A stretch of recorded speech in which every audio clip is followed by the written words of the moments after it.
Yeah, thank you very much. Yeah, we'll see you Friday. End up coming on Saturday.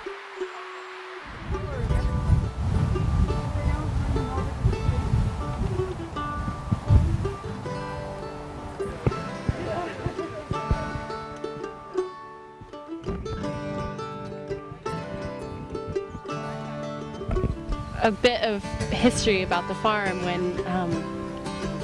When I first came back and decided that we were going to work up this part of our field, which used to be all sheep pasture, we'd hay it in the summer and run animals on it in the rest of the year.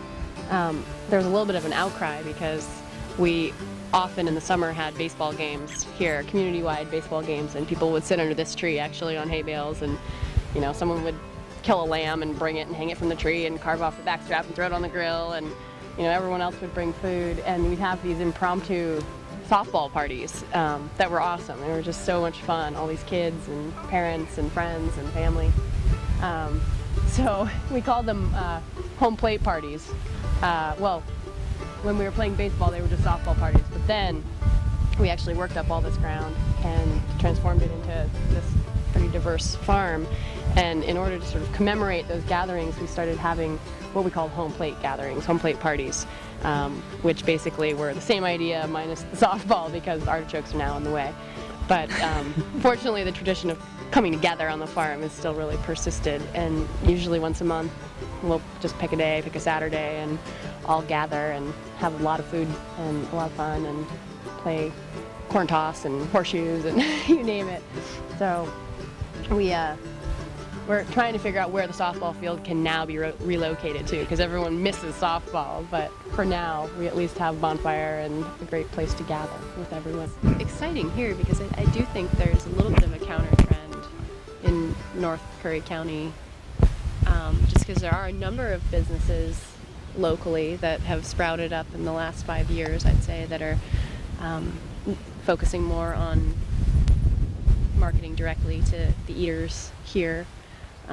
We've got a friend who does grass-fed and grass-finished beef really close on Sixes River. There's pastured chickens just a half mile from us, both for broilers and eggs. And there's a heritage turkey grower who markets directly to folks in the fall, and then there's a bunch of fishermen and cranberries, and so it seems like it is catching on more and more, whether people are accessing the immediate market or some people are actually, going as far as Portland with things. But I think that still fits within the rubric of a regional food system. And I don't know, just in the 4 years that I've been back and doing this, I feel like the awareness and the excitement for local food has increased exponentially. Just our farm stand alone is a good example. I mean, it was kind of just a little small side experiment the first year we did it, and I couldn't believe how quickly people started flocking and getting here earlier and earlier and waiting at the gate because they knew that all the strawberries were going to get picked by noon, and they wanted to be the first ones out there, and all the produce selling out by noon. And so it seems like, for whatever reason, people are really drawn to this as an option for where their food comes from and how to spend an afternoon, just to reconnect with an actual productive piece of farmland, where real people are working it. And I think, I love the U-Pick because people can actually get in there and do it themselves and experience just how long it takes to harvest a pint of raspberries. It's a good educational opportunity for folks, but also a tasty one. And the kids come,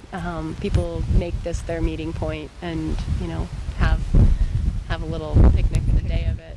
So I love that we can provide that space for the broader community.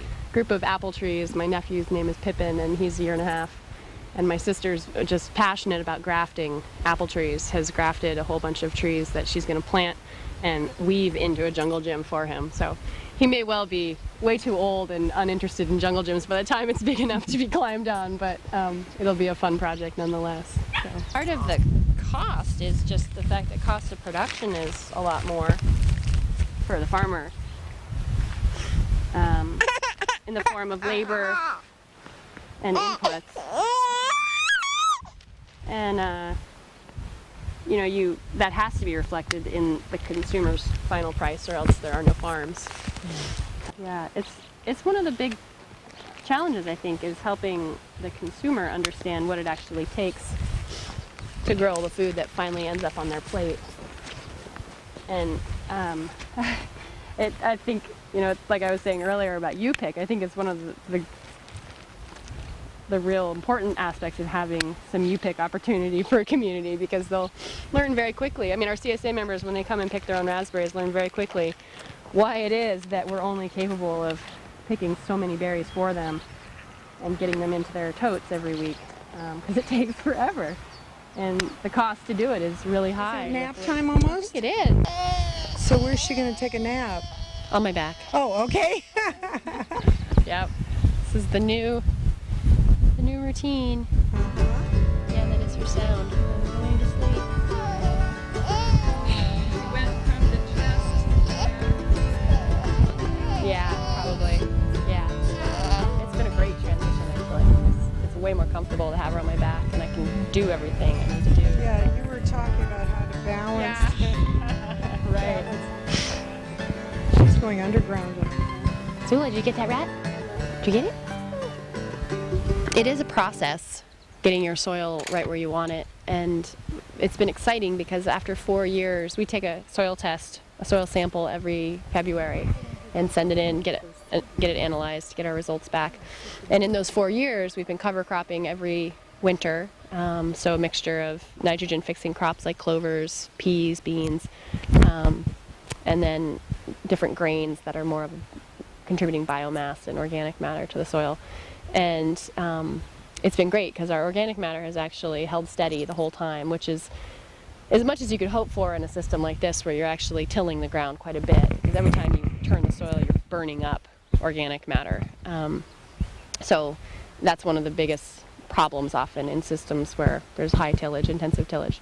But ours has held steady and even gone up a little bit. So that's been optimistic. In just 4 years, the amount of amendments that we've bought in the form of lime has actually gone down by more than half. It's probably 4 times less in 4 years.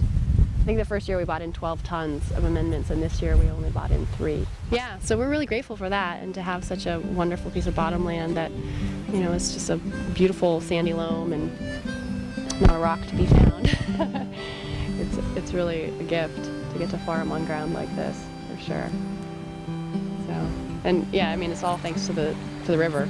I feel that every day when I go home and I cross the bridge and see the creek, and I always remember, like, this wouldn't be possible without you. In the form of the fertility that's in this field, but also the water that makes it all grow. So yeah, the water thing is just essential and becoming more and more of a precious resource, which is partly why we try to do as much as we can to conserve it, but, you know, have huge gratitude for the fact that we have access to water, which a lot of people don't. Yeah.